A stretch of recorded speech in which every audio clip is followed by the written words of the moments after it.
les représentants du peuple français, constitués en Assemblée nationale, considérant que l'ignorance, l'oubli ou le mépris des droits de l'homme sont les seules causes des malheurs publics et de la corruption des gouvernements, ont résolu d'exposer dans une déclaration solennelle les droits naturels, inaliénables et sacrés de l'homme. Je vous demande de vous lever, messieurs.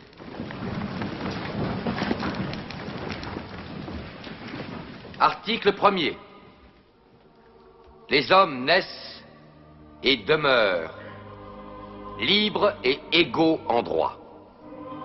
Les distinctions sociales ne peuvent être fondées que sur l'utilité commune. Ces droits sont la liberté, la propriété, la sûreté et la résistance à l'oppression. Le principe de toute souveraineté réside essentiellement dans la nation. La loi n'a le droit de défendre que les activités nuisibles à la société. Tout ce qui n'est pas défendu par la loi ne peut être empêché.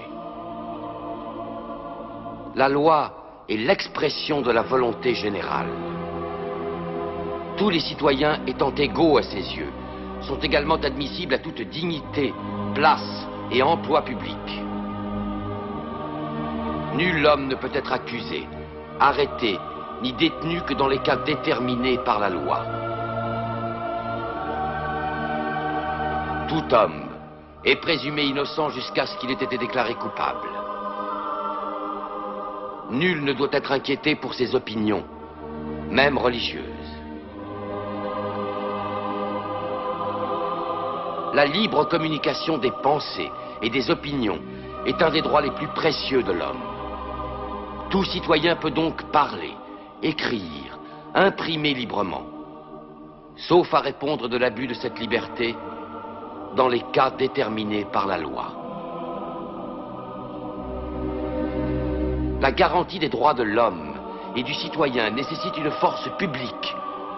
Cette force est donc constituée pour l'avantage de tous.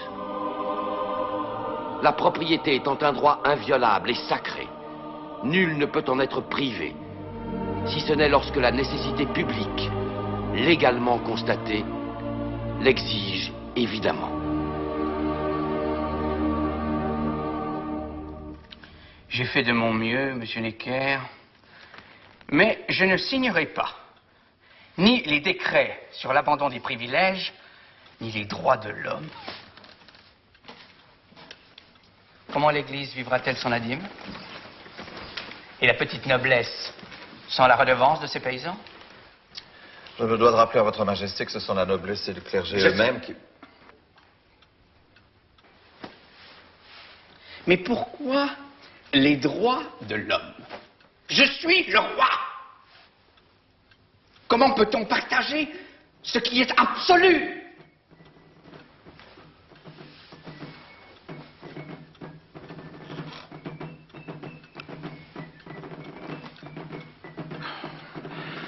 Votre majesté ne doit pas se dissimuler le risque qu'elle rend. C'est précisément pourquoi j'ai fait donner l'ordre au régiment de Flandre de gagner Versailles.